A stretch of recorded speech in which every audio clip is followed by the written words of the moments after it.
नमस्कार। सुन लो यूपीएससी के आज के विश्लेषण में आप सभी का स्वागत है। आज तारीख है 12 अगस्त 2025 और हम यूपीएससी परीक्षा के नजरिए से दिन की सबसे अहम खबरों और मुद्दों पर गहराई से बात करेंगे। नमस्कार। और आज की चर्चा की शुरुआत एक बहुत ही प्रेरक विचार से करते हैं। हाँ बिल्कुल।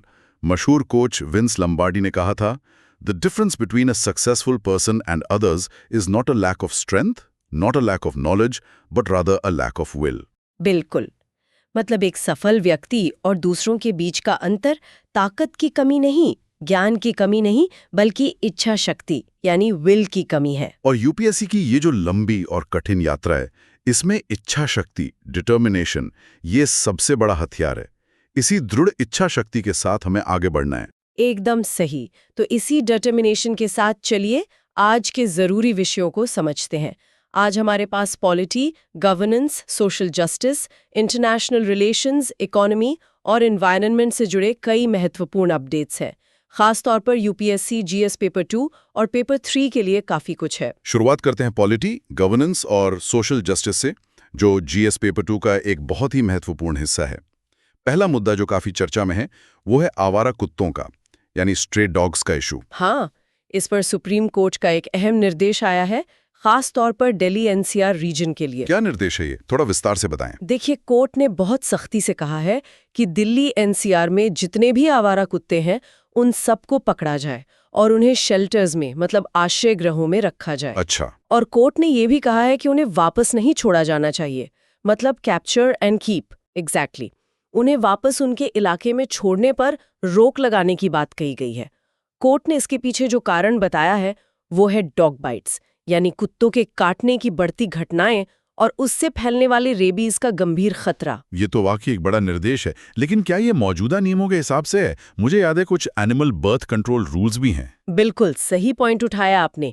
यहीं पर टकराव की स्थिति बन रही है। ये निर्देश मौजूदा animal birth control dogs rules 2023, जिन्हें हम संक्षेप में एबीसी रूल्स 2023 कहते हैं, उनसे बिल्कुल अलग है। अच्छा, तो एबीसी रूल्स क्या कहते हैं? एबीसी रूल्स 2023 जो है वो ट्रैप, न्यूटर, वैक्सीनेट, रिटर्न यानी TNVR के सिद्धांत पर आधारित है। इसका मतलब है कुत्तों को पकड़ो, उनकी नसबंदी, न्यूटर करो, उन्हें एंटी रेबीज का टीका वैक्सीनेट लगाओ और फिर उन्हें वापस उसी इलाके में छोड़ दो जहां से उन्हें पकड़ा गया था। तो ये तो बिल्कुल उल्टा हो गया। एबीसी रूल्स कहते हैं वापस छोड़ो और सुप्रीम कोर्ट कह रहा है शेल्टर में रखो, वापस मत छोड़ो। हाँ, यही सबसे बड़ा कॉन्फ्लिक्ट पॉइंट है। TNVR का मकसद होता है कि कुत्तों की आबादी को मानवीय तरीके से नियंत्रित किया जाए और रेबीज को भी कंट्रोल किया जाए, बिना उन्हें उनके हैबिटेट से हटाए। इसके पीछे सोच ये भी है कि अगर पुराने कुत्ते हटा दिए जाएं तो नए कुत्ते आकर वो जगह ले लेंगे, शायद ज्यादा आक्रामक भी हों। लेकिन कोर्ट का तर्क है कि डॉग बाइट्स और रेबीज का खतरा इतना बढ़ गया है कि अब ये TNVR वाला तरीका काफी नहीं है, कम से कम दिल्ली NCR जैसे घनी आबादी वाले इलाके में। जी, शायद कोर्ट का ये मानना है। लेकिन अब इस निर्देश से एक बहुत बड़ी प्रैक्टिकल चुनौती खड़ी हो गई है, खासकर नगर निगमों के लिए, म्यूनिसिपल कॉर्पोरेशंस के लिए। ये गवर्नेंस का एक बड़ा टेस्ट केस बन गया है। चुनौती कैसी? मतलब क्या दिक्कतें आ सकती हैं? देखिए, सबसे बड़ी चुनौती है रिसोर्सेज की। दिल्ली NCR में लाखों आवारा कुत्ते हैं। इतने बड़े पैमाने पर कुत्तों को पकड़कर स्थायी रूप से शेल्टर्स में रखने के लिए जबरदस्त इंफ्रास्ट्रक्चर चाहिए। मतलब हजारों की संख्या में बड़े बड़े शेल्टर बनाने होंगे। हाँ, और सिर्फ शेल्टर बनाना ही काफ़ी नहीं होगा। उनमें स्टाफ चाहिए, कुत्तों के खाने पीने का इंतज़ाम, उनकी मेडिकल केयर, साफ सफाई, इसका खर्च बहुत ज़्यादा होगा। बिल्कुल।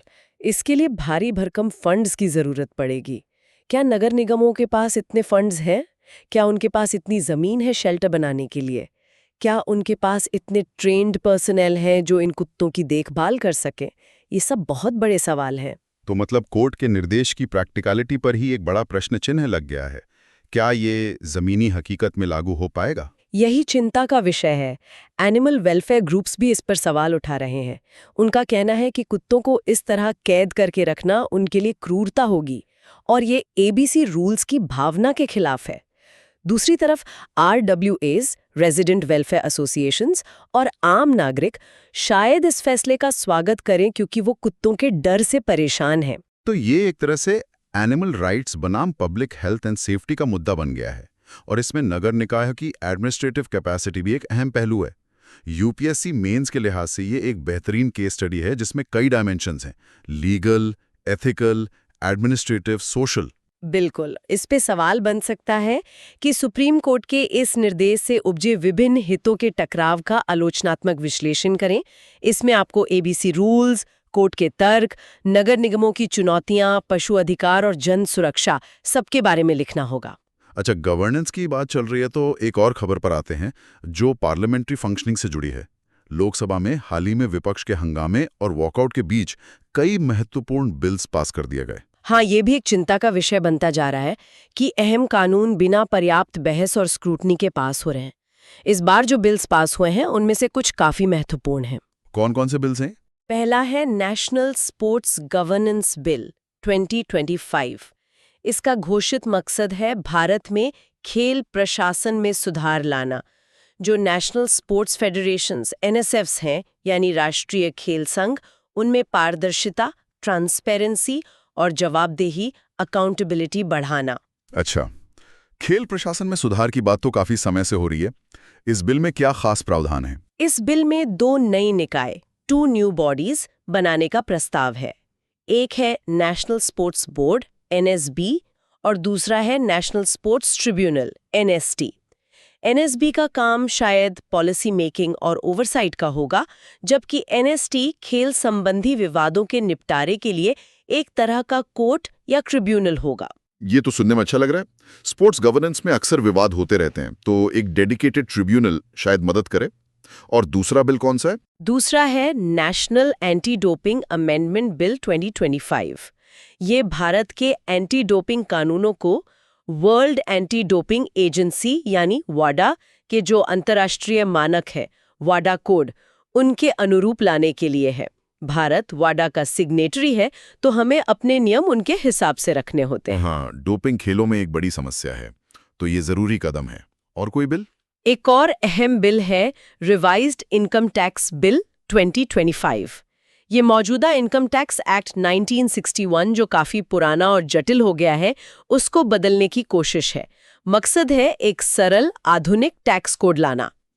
इनकम टैक्स कानून को सरल बनाने की बात भी कई सालों से चल रही है। क्या इसमें कुछ खास है? हाँ, इसमें ये बात अहम है कि इस बिल को पहले एक सिलेक्ट कमेटी के पास भेजा गया था और कमेटी की कुछ सिफारिशों को इसमें शामिल किया गया है।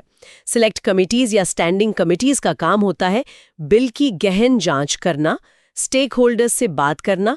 लेकिन मुद्दा वही है कि इतने महत्वपूर्ण bills, sports governance, anti doping, income tax, Lok Sabha में बिना पर्याप्त बहस के हंगामे के बीच पास हो गए। इससे संसदीय प्रक्रिया की गुणवत्ता पर सवाल उठता है ना? बिल्कुल।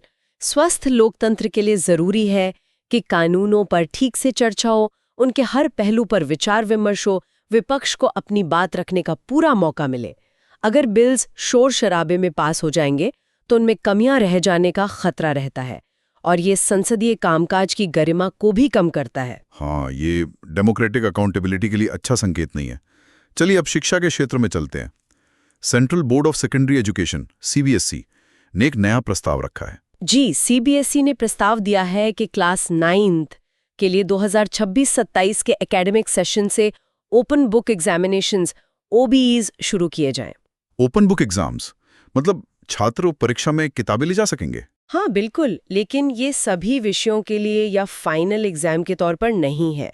ये प्रस्ताव फिलहाल इंटरनल असेसमेंट के एक हिस्से के रूप में है। मतलब स्कूल जो आंतरिक मूल्यांकन करते हैं उसमें कुछ परीक्षाएं ओपन बुक फॉर्मेट में ली जा सकती हैं। अच्छा, तो इसका मकसद क्या है? क्यों लाया जा रहा है ये OBE का कॉन्सेप्ट? इसका मुख्य मकसद है रटने की प्रवृत्ति, रोट मेमोराइजेशन को कम करना और छात्रों में एनालिटिकल स्किल्स, क्रिटिकल थिंकिंग और कॉम्पिटेंसी बेस्ड लर्निंग को बढ़ावा देना। ये नेशनल एजुकेशन पॉलिसी NEP 2020 के लक्ष्यों के अनुरूप है, जो समझने और लागू करने पर जोर देती है, न कि सिर्फ याद करने पर। आइडिया तो अच्छा लगता है। रट्टा मारना तो वाकई हमारे एजुकेशन सिस्टम की एक बड़ी समस्या रही है। लेकिन क्या ये OBE कारगर होगा? क्या इसका पहले कोई अनुभव रहा है? हाँ, यहीं पर कुछ चुनौतियां और सवाल सामने आते हैं। पहली बात, CBSE ने 2014 से 2017 के बीच इसी तरह का एक प्रयोग किया था, open text based assessment OTBA, वो बहुत सफल नहीं माना गया था और बाद में उसे बंद कर दिया गया। ओह, तो पिछला अनुभव बहुत अच्छा नहीं रहा। और क्या दिक्कत है? हाल ही में CBSE ने कुछ स्कूलों में OBE का एक पायलट स्टडी भी किया था। रिपोर्ट्स के मुताबिक उस पायलट स्टडी में छात्रों का प्रदर्शन उम्मीद के मुताबिक अच्छा नहीं रहा। कई छात्रों ओपन बुक फॉर्मेट में भी सवालों के जवाब ठीक से नहीं ढूंढ पाए या समझ नहीं पाए कि उनसे क्या पूछा जा रहा है। ये तो चिंता की बात है। इसका मतलब है कि सिर्फ किताबें खोलकर बैठने से काम नहीं चलेगा। छात्रों को ये सीखना होगा कि जानकारी को कैसे ढूंढना है, समझना है और फिर उसे अपने शब्दों में लिखना है। बिल्कुल, इसके लिए टीचर्स की ट्रेनिंग भी बहुत जरूरी होगी। उन्हें भी समझना होगा कि OBE के लिए प्रश्न कैसे बनाने हैं और छात्रों को कैसे तैयार करना है। और सबसे बड़ी चिंता है इक्विटी को लेकर। इक्विटी कंसर्न्स मतलब ये कि क्या ये व्यवस्था उन छात्रों के लिए नुकसानदायक होगी जो ऐसे स्कूलों में पढ़ते हैं जहां संसाधन कम है, जिनके पास अच्छी रेफरेंस बुक्स या लर्निंग मटेरियल्स तक पहुंच नहीं है, या जिनके शिक्षक OBE के लिए उन्हें ठीक से गाइड नहीं कर पा रहे हैं। क्या इससे अमीर और गरीब स्कूलों के बच्चों के बीच का अंतर और बढ़ जाएगा? ये बहुत वैलिड पॉइंट है। तो CBSE को इन सब चुनौतियों पे गंभीरता से विचार करना होगा। इसे लागू करने से पहले सिर्फ इंटरनल असेसमेंट का हिस्सा बनाना शायद एक कॉशियस स्टार्ट है। हाँ, शायद वो देख रहे हैं कि ये कैसे काम करता है, पर ये मुद्दे OBE का मकसद, पिछला अनुभव, पायलट स्टडी के नतीजे और इक्विटी कंसर्न्स, ये सब परीक्षा के लिहाज से जानने जरूरी हैं। बिल्कुल। तो ये थे पॉलिटी, गवर्नेंस और एजुकेशन से जुड़े कुछ अहम मुद्दे। अब थोड़ा अंतर्राष्ट्रीय संबंधों यानी इंटरनेशनल रिलेशंस की तरफ रुख करते हैं, जो GS पेपर 2 का ही हिस्सा है। हाँ, इंटरनेशनल रिलेशंस में भी काफी हलचल है। सबसे पहले बात करते हैं भारत-पाकिस्तान संबंधों की। हाल ही में पाकिस्तानी सेना प्रमुख की तरफ से परमाणु हथियारों को लेकर कुछ भड़काऊ बयान आया था, जिसे अंग्रेजी में न्यूक्लियर सेबर रैटलिंग कहते हैं। अच्छा, परमाणु धमकी, इस पर भारत की क्या प्रतिक्रिया रही? भारत ने इस पर काफी सख्त और स्पष्ट प्रतिक्रिया दी है। भारत के विदेश मंत्रालय ने कहा कि इस तरह की बयानबाजी पाकिस्तान का स्टॉक इन ट्रेड है। मतलब ये उनकी पुरानी आदत है, वो अक्सर ऐसा करते रहते हैं। स्टॉक इन ट्रेड मतलब इसे बहुत गंभीरता से नहीं लेना चाहिए। हाँ, भारत ने यही दर्शाने की कोशिश की है। साथ ही भारत ने ये भी साफ किया कि वो किसी भी तरह के परमाणु ब्लैकमेल, न्यूक्लियर ब्लैकमेल के आगे झुकने वाला नहीं है।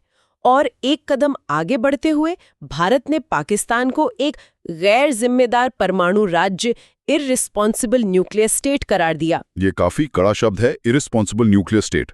इसका क्या मतलब है? इसका मतलब है कि भारत ये कह रहा है कि पाकिस्तान अपने परमाणु हथियारों को लेकर जिम्मेदारी से व्यवहार नहीं करता और धमकियां देने के लिए उनका इस्तेमाल करता है, जो कि अंतर्राष्ट्रीय नॉर्म्स के खिलाफ है।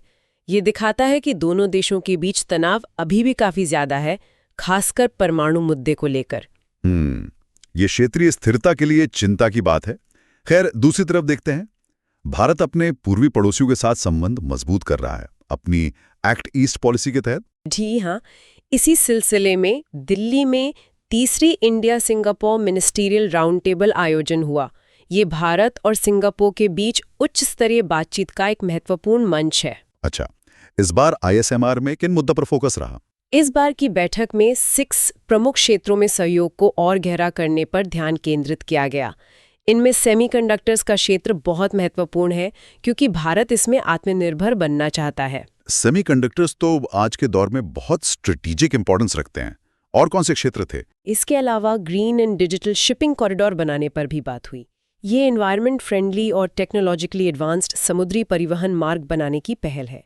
बाकी क्षेत्रों में फाइनेंस, स्किल्स डेवलपमेंट और फूड सिक्योरिटी जैसे मुद्दे शामिल थे। ये भारत सिंगापुर संबंध कितने अहम है भारत की विदेश नीति के लिए? सिंगापुर भारत की एक्ट ईस्ट पॉलिसी का एक प्रमुख स्तंभ है। वो आसियान क्षेत्र में भारत का एक बहुत महत्वपूर्ण स्ट्रेटेजिक और इकोनॉमिक पार्टनर है।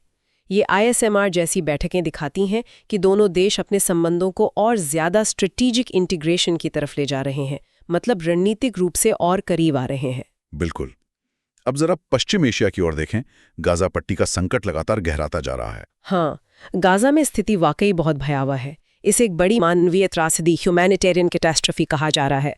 संयुक्त राष्ट्र UN ने चेतावनी दी है कि वहां भूखमरी फैलने का गंभीर खतरा है। लाखों लोग विस्थापित हो चुके हैं, स्वास्थ्य सेवाएं चरमरा गई हैं। ये तो बहुत दुखद है। अंतर्राष्ट्रीय समुदाय इस पर क्या कर रहा है? मदद पहुंचाने की कोशिशें हो रही हैं, लेकिन वो नाकाफी हैं।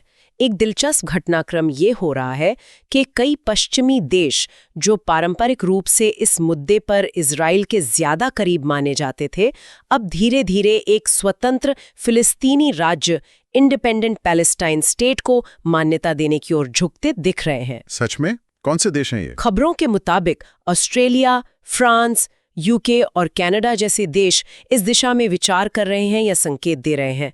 ये एक बड़ा शिफ्ट हो सकता है पश्चिमी देशों की पॉलिसी में। इसके पीछे गाजा की मौजूदा त्रासदी और टू स्टेट सॉल्यूशन को बचाने की कोशिश हो सकती है। ये वाकई एक सिग्निफिकेंट डेवलपमेंट है। इसका क्या असर हो सकता है? अगर ये देश मान्यता देते हैं तो इससे फिलिस्तीनी पक्ष को अंतर्राष्ट्रीय मंच पर और ज्यादा लेजिटिमेसी मिलेगी और इजराइल पर टू स्टेट सॉल्यूशन के लिए दबाव बढ़ सकता है। भारत का मौकफ तो हमेशा से टू स्टेट सॉल्यूशन का रहा है। अब एक और बड़ी वैश्विक शक्ति की बात करते हैं, यूएस और चीन। उनके बीच जो ट्रेड वॉर चल रहा था, उसमें कुछ नरमी आई है। हाँ, फिलहाल एक अस्थायी रोक, टेम्पररी पॉज जैसी स्थिति बनी है। यूएस प्रशासन ने चीन से आयात होने वाले कुछ सामानों पर जो बढ़े हुए टैरिफ्स लगाए थे, उन पर दी गई छूट एग्जेम्पशंस को और 90 दिनों के लिए बढ़ा दिया है। ये छूट अब नवंबर 10, 2025 तक लागू रहेगी। अच्छा, तो ये राहत की बात है? मतलब ट्रेड वॉर खत्म हो रहा है? इसे खत्म होना कहना जल्दबाजी होगी। ये बस एक टेम्पररी एक्सटेंशन है। चीन ने भी इसके जवाब में कुछ अमेरिकी सामानों पर अपने जवाबी टैरिफ्स में राहत दी है। लेकिन जो मूल मुद्दे हैं, जैसे intellectual property theft, market access, technology transfer, subsidies, वो अभी भी अनसुलझे हैं। तो ये बस एक तरह से सांस लेने की मोहलत है। अंडरलाइंग टेंशन्स अभी भी मौजूद हैं। बिल्कुल, दोनों देशों के बीच स्ट्रेटेजिक कंपटीशन बहुत गहरा है। ये ट्रेड वॉर उसी का एक हिस्सा है। हो सकता है कि आने वाले अमेरिकी चुनावों या दोनों देशों की अर्थव्यवस्थाओं पर पड़ रहे दबाव की वजह से ये अस्थायी नरमी दिखाई गई हो, लेकिन लॉन्ग टर्म में टकराव जारी रहने की ही आशंका है। और इस यूएस चाइना ट्रेड टेंशन का भारत पे भी असर पड़ता है ना, सप्लाई चेन्स के लिहाज से, निवेश के लिहाज से? निश्चित रूप से ये भारत के लिए चुनौतियां भी पेश करता है और अवसर भी। कुछ कंपनियां चीन से निकलकर भारत आ सकती हैं, चाइना +1 स्ट्रैटेजी, लेकिन वैश्विक व्यापार में अनिश्चितता बढ़ने से भारत का एक्सपोर्ट भी प्रभावित हो सकता है। बिल्कुल। तो ये थे अंतर्राष्ट्रीय संबंध के कुछ अहम पहलू। अब रुख करते हैं भारतीय अर्थव्यवस्था, इंडियन इकोनॉमी और पर्यावरण एनवायरनमेंट की ओर, जो यूपीएससी जीएस पेपर 3 का मुख्य हिस्सा है। हाँ, अर्थव्यवस्था में इस समय कुछ बहुत ही दिलचस्प ट्रेंड्स देखने को मिल रहे हैं, और वो भी एक दूसरे के विपरीत। विपरीत ट्रेंड्स कैसे? एक तरफ तो घरेलू निवेश में जबरदस्त उछाल देखने को मिल रहा है। खासकर जो छोटे निवेशक हैं, रिटेल इन्वेस्टर्स, वो सिस्टमैटिक इन्वेस्टमेंट प्लान्स SIPs के जरिए म्यूचुअल फंड्स में जमकर पैसा लगा रहे हैं। हाँ, मैंने भी सुना है SIPs बहुत पॉपुलर हो रहे हैं। आंकड़े क्या कहते हैं? आंकड़े चौंकाने वाले हैं। जुलाई 2025 में SIPs के जरिए कुल निवेश 28,464 करोड़ रुपए के रिकॉर्ड स्तर पर पहुंच गया। ये अब तक का सबसे ज्यादा मंथली SIP कलेक्शन है। वाह, 28,464 करोड़ एक महीने में! ये तो दिखाता है कि आम भारतीय निवेशक का भरोसा बाजार पर बढ़ रहा है और वो लॉन्ग टर्म इन्वेस्टमेंट के लिए एक डिसिप्लिन्ड अप्रोच अपना रहे हैं। बिल्कुल, ये भारतीय अर्थव्यवस्था की बुनियाद के लिए एक बहुत पॉजिटिव सिग्नल है। ये दिखाता है कि घरेलू बचत अब फाइनेंशियल मार्केट्स की तरफ चैनल हो रही है। लेकिन आपने कहा था कि विपरीत ट्रेंड भी है, वो क्या है? विपरीत ट्रेंड ये है कि जहां एक तरफ डोमेस्टिक इन्वेस्टर्स पैसा लगा रहे हैं, वहीं दूसरी तरफ फॉरेन इंस्टीट्यूशनल इन्वेस्टर्स, जिन्हें अब फॉरेन पोर्टफोलियो इन्वेस्टर्स भी कहते हैं, वो भारतीय बाजार से पैसा निकाल रहे हैं। अच्छा, FIIs बेच रहे हैं। कितना निकाला उन्होंने?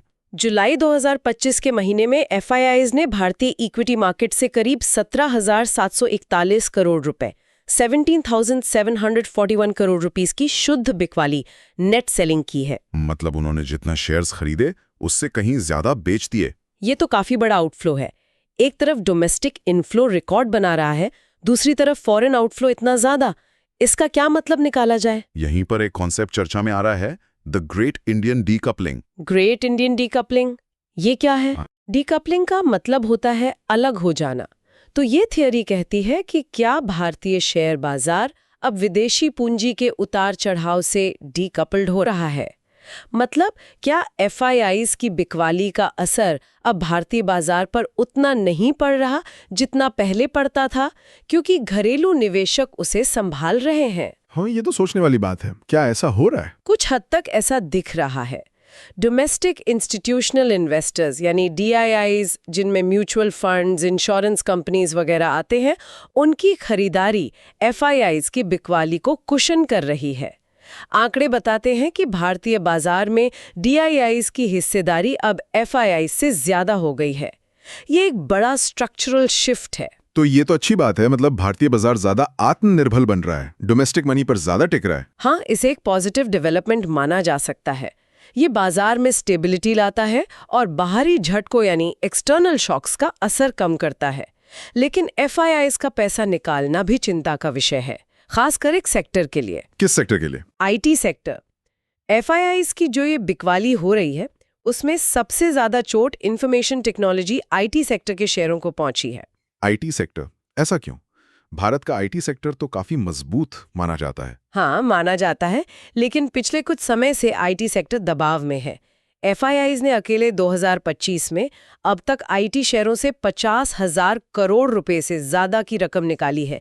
ये बहुत बड़ी रकम है। 50,000 करोड़? इसके पीछे क्या कारण है? FIIs क्यों बेच रहे हैं IT स्टॉक्स? इसके कई कारण गिनाए जा रहे हैं। पहला, भारतीय IT कंपनियों के हालिया तिमाही नतीजे, क्वार्टरली रिजल्ट्स उम्मीद से कमजोर रहे हैं। दूसरा, वैश्विक मंदी का डर सता रहा है, खासकर US और यूरोप में, जो भारतीय IT कंपनियों के सबसे बड़े बाजार हैं।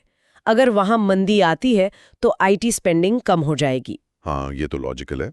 और कोई कारण? तीसरा और एक बड़ा स्ट्रक्चरल कंसर्न है, वो है जेनरेटिव AI यानी आर्टिफिशियल इंटेलिजेंस का बढ़ता प्रभाव। भविष्य में IT सर्विसेज के कुछ कामों को ऑटोमेट कर सकता है, जैसे कोडिंग, टेस्टिंग, कस्टमर सपोर्ट वगैरह। अगर ऐसा होता है तो भारतीय IT कंपनियों के आउटसोर्सिंग मॉडल पर असर पड़ सकता है, उनकी जरूरत कम हो सकती है। अच्छा, ये तो लॉन्ग टर्म इम्प्लीकेशन हो सकता है। तो FIIs शायद इस पोटेंशियल डिसरप्शन को फैक्टर इन करके IT शेयरों से निकल रहे हैं। ये एक संभावित कारण हो सकता है। तो कुल मिलाकर IT सेक्टर इस समय कई चुनौतियों का सामना कर रहा है। वीक डिमांड, ग्लोबल अनसर्टेनिटी और टेक्नोलॉजिकल डिसरप्शन का खतरा। समझ गया। तो इकोनॉमी में ये दोहरी तस्वीर है, डोमेस्टिक स्ट्रेंथ और फॉरेन कॉशन, खासकर IT को लेकर। अब एनवायरनमेंट की तरफ चलते हैं। एनवायरनमेंट और इकोलॉजी में भी कुछ महत्वपूर्ण बातें हैं। आज 12 अगस्त वर्ल्ड एलिफेंट डे है, विश्व हाथी दिवस। ये क्या स्थिति है? भारत हाथियों की आबादी के मामले में दुनिया में सबसे आगे है। एशियाई हाथियों की करीब 60% आबादी भारत में ही है। इसलिए ये दिन भारत के लिए खास मायने रखता है। इस साल भारत में वर्ल्ड एलिफेंट डे का मुख्य आयोजन कोयम्बटूर, तमिलनाडु में हो रहा है। और भारत सरकार ने हाथियों के संरक्षण के लिए क्या कदम उठाए हैं? सबसे महत्वपूर्ण कदम है प्रोजेक्ट एलिफेंट, जो 1992 में शुरू किया गया था। ये ministry of environment, forest and climate change MOEFC की एक सेंट्रली स्पॉन्सर्ड स्कीम है। प्रोजेक्ट एलिफेंट 1992, इसके क्या उद्देश्य हैं और क्या उपलब्धियां रही हैं? इसका मुख्य उद्देश्य है हाथियों, उनके हैबिटेट, प्राकृतिक आवास और उनके कॉरिडोर्स, आने जाने के रास्ते को सुरक्षित करना, मानव हाथी संघर्ष, ह्यूमन एलिफेंट कॉन्फ्लिक्ट को कम करना और कैप्टिव एलिफेंट्स, पालतू या बंधक हाथी का कल्याण सुनिश्चित करना है। उपलब्धियों की बात करें तो इस प्रोजेक्ट के तहत भारत में 33 एलिफेंट रिजर्व्स अधिसूचित किए गए हैं, जो हाथियों के संरक्षण के लिए समर्पित क्षेत्र हैं। हाथियों की आबादी भी पिछले कुछ दशकों में मोटा-मोटी स्थिर रही है या थोड़ी बढ़ी है, जो एक सकारात्मक संकेत है। और हाथी को भारत में एक विशेष दर्जा भी प्राप्त है ना? जी हाँ, हाथी को भारत का नेशनल हेरिटेज एनिमल, राष्ट्रीय विरासत पशु घोषित किया गया है। ये उसके सांस्कृतिक और पारिस्थितिक महत्व को दर्शाता है। लेकिन चुनौतियां भी तो होंगी। आपने ह्यूमन एलिफेंट कॉन्फ्लिक्ट का जिक्र किया। ये और गंभीर चुनौती है। जैसे जैसे इंसानी आबादी और गतिविधियां बढ़ रही हैं, जंगलों पर दबाव बढ़ रहा है, हाथियों के हैबिटेट और कॉरिडोर्स फ्रैगमेंट हो रहे हैं, सिकुड़ रहे हैं। इसके कारण हाथी अक्सर खेतों और बस्तियों में आ जाते हैं, जिससे फसलों का नुकसान होता है, इंसानी जानें जाती हैं और बदले में हाथियों को भी मारा जाता है। ये संघर्ष बढ़ता ही जा रहा है। तो प्रोजेक्ट एलिफेंट की समीक्षा में इन चुनौतियों से निपटने के उपायों पर भी विचार होना चाहिए। बिल्कुल। Sustainable land use planning, corridor management, community participation और कॉन्फ्लिक्ट मिटिगेशन स्ट्रैटेजीज को और मजबूत करने की जरूरत है। इसी से जुड़ा हुआ एक और पर्यावरण का मुद्दा है जो आजकल बहुत चिंताजनक बना हुआ है, हिमालयी क्षेत्र की पारिस्थितिकी। हिमालयन इकोलॉजी, हाँ, खासकर उत्तरकाशी, उत्तराखंड में हाल ही में जो बाढ़ और भूस्खलन, लैंडस्लाइड्स की आपदा आई है, वो एक बहुत बड़ी चेतावनी है। ये आपदा क्यों आई? क्या ये सिर्फ भारी बारिश का नतीजा थी? विशेषज्ञ इसे एक प्राकृतिक आपदा, नेचुरल डिजास्टर मानने से इनकार कर रहे हैं। उनका कहना है कि ये काफी हद तक एक डेवलपमेंट इंड्यूस्ड डिजास्टर है। डेवलपमेंट इंड्यूस्ड डिजास्टर, विकास जनित आपदा, इसका क्या मतलब है? इसका मतलब है कि ये आपदा केवल प्राकृतिक कारणों जैसे भारी बारिश से नहीं आई, बल्कि इंसानी गतिविधियों, खासकर अनियोजित और अवैध निर्माण, अनप्लैन्ड एंड इल्लीगल कंस्ट्रक्शन की वजह से इसकी भयावहता कहीं ज्यादा बढ़ गई। मतलब किस तरह का निर्माण? हिमालय एक बहुत ही नाजुक पारिस्थितिकी तंत्र, फ्रेजाइल इकोसिस्टम है। ये पहाड़ भूवैज्ञानिक रूप से अभी युवा और अस्थिर हैं। यहाँ पर अंधाधुंध तरीके से सड़कें बनाना, हाइड्रो पावर प्रोजेक्ट्स लगाना, होटल और रिजॉर्ट्स बनाना, नदियों के किनारे अतिक्रमण करना, ये सब पहाड़ों की स्थिरता को कमजोर करता है। जब भारी बारिश होती है तो ये कमजोर ढलान आसानी से खिसक जाते हैं, लैंडस्लाइड होते हैं और नदियों का बहाव बाधित होने से बाढ़ और ज्यादा विनाशकारी हो जाती है। तो ये विकास के नाम पर जो हो रहा है वही विनाश का कारण बन रहा है। विशेषज्ञ तो यही कह रहे हैं। उनका मानना है कि हिमालय की कैरिंग कैपेसिटी यानी बोझ सहने की क्षमता का ध्यान रखे बिना जो विकास किया जा रहा है वो टिकाऊ नहीं है और ऐसी आपदाओं को न्योता दे रहा है। क्लाइमेट चेंज से एक्सट्रीम वेदर इवेंट्स जैसे बहुत भारी बारिश का खतरा और बढ़ गया है। ये तो बहुत गंभीर स्थिति है। इसका समाधान क्या है? क्या हिमालय में विकास रोक देना चाहिए? विकास रोकना शायद समाधान ना हो, लेकिन विकास का तरीका बदलना होगा। सस्टेनेबल डेवलपमेंट प्रैक्टिसेस अपनाने होंगे। जो भी निर्माण हो वो एनवायरमेंटल रेगुलेशंस और जियोलॉजिकल स्टेबिलिटी को ध्यान में रखकर हो। कॉम्प्रिहेंसिव एनवायरमेंटल इम्पैक्ट असेसमेंट्स हो और अवैध निर्माण पर सख्ती से रोक लगे। स्थानीय समुदायों को भी इसमें शामिल करना जरूरी है। बिल्कुल, ये संतुलन बनाना बहुत जरूरी है। तो ये थे आज के कुछ प्रमुख मुद्दे। अब प्रीलिम्स के नजरिए से कुछ क्विक फैक्चुअल पॉइंट्स को दोहरा लेते हैं। हाँ, प्रीलिम्स के लिए कुछ की टेकअवेज। पहला, प्रोजेक्ट एलिफेंट कब शुरू हुआ? 1992 में। ये MoFNCC की सेंट्रली स्पॉन्सर्ड स्कीम है। हाथी भारत का नेशनल हेरिटेज एनिमल है। दूसरा, सुप्रीम कोर्ट का निर्देश किस बारे में है? दिल्ली NCR में आवारा कुत्तों को पकड़कर शेल्टर्स में भेजने और वापस न छोड़ने के बारे में। ये ABC रूल्स 2023 से अलग हैं। तीसरा, SIPs का रिकॉर्ड आंकड़ा जुलाई 2025 में कितना रहा? 28,464 करोड़। 28,464 करोड़ रुपीस। चौथा, FIIs ने जुलाई 2025 में कितनी नेट बिकवाली की? करीब 17,741 करोड़, 17,741 करोड़ रुपीस। और सबसे ज्यादा बिकवाली किस सेक्टर में हुई? IT सेक्टर में। और पांचवा, ओपन बुक एग्जामिनेशंस का प्रस्ताव किसने दिया है? CBSE ने क्लास 9 के लिए 2026-27 सेशन से इंटरनल असेसमेंट के हिस्से के तौर पर। Excellent summary for prelims. अब मेंस आंसर राइटिंग प्रैक्टिस के लिए भी एक सवाल का आइडिया दे देते हैं। हाँ, जैसा हमने पहले भी डिस्कस किया, आवारा कुत्तों के प्रबंधन पर सुप्रीम कोर्ट के निर्देश वाला मुद्दा बहुत रेलेवेंट है। इस पर सवाल बन सकता है, critically analyze the conflict arising from the Supreme Court's directive on managing stray dogs in urban areas, focusing on the interplay between animal rights, public health concerns, and the administrative capacity of municipal bodies. मतलब शहरी क्षेत्रों में आवारा कुत्तों के प्रबंधन पर supreme court के निर्देश से उपजे पशु अधिकार, एनिमल राइट्स, सार्वजनिक स्वास्थ्य, पब्लिक हेल्थ और नगर निकायों की क्षमता, एडमिनिस्ट्रेटिव कैपेसिटी के बीच के टकराव का आलोचनात्मक विश्लेषण, क्रिटिकल एनालिसिस करें। ये एक अच्छा सवाल है। इसमें कई डायमेंशंस को कवर करना होगा। विश्लेषण करते समय SC के निर्देश, ABC rules, practical challenges, ethical considerations, सब पर बात करनी होगी। बिल्कुल। और इन सभी विषयों पर अपनी समझ को और पुख्ता करने के लिए एस्पिरेंट्स हमारे बताए गए रिसोर्सेज में दिए गए डेली क्विज और फ्लैश कार्ड्स जैसे नॉलेज रिटेंशन टूल्स का भी इस्तेमाल कर सकते हैं। ये रिवीजन के लिए काफी मददगार होते हैं। हाँ, रेगुलर प्रैक्टिस बहुत ज़रूरी है। अच्छा, चर्चा के अंत में एक विचार छोड़ जाते हैं श्रोताओं के लिए सोचने को। जरूर। आज हमने हिमालयी पारिस्थितिकी और उत्तरकाशी आपदा की बात की, तो सोचने का बिंदु ये है, क्या भारत का मौजूदा विकास मॉडल हिमालय जैसे नाजुक पारिस्थितिकी तंत्र, फ्रेजाइल इकोसिस्टम के साथ सामंजस्य बैठाते हुए आगे बढ़ सकता है, या फिर उत्तरकाशी जैसी आपदाएं भविष्य की एक अनिवार्य सच्चाई हैं, हमारे विकास की कीमत है जो हमें चुकानी ही पड़ेगी? ये गहरा सवाल है। डेवलपमेंट वर्सेस एनवायरनमेंट की बहस बहुत पुरानी है, लेकिन हिमालय के संदर्भ में ये और भी ज्यादा गंभीर हो जाती है। इस पर सोचने की जरूरत है कि हम कैसा विकास चाहते हैं। बिल्कुल। तो आज के लिए इतना ही। एक बार फिर याद दिला दें, यूपीएससी में सफलता के लिए ज्ञान और ताकत से भी ज्यादा जरूरी है आपकी अटूट इच्छा शक्ति, अनवेवरिंग विल। हाँ, रोज की मेहनत, रोज का डिसिप्लिन, यही आपको आपकी मंजिल तक ले जाएगा। निराश ना हो, लगे रहें। और हम उम्मीद करते हैं कि आज का ये विश्लेषण आपके लिए उपयोगी रहा होगा। इस चर्चा को आप दोबारा भी सुन सकते हैं ताकि सभी महत्वपूर्ण बातें ठीक से याद हो जाएं।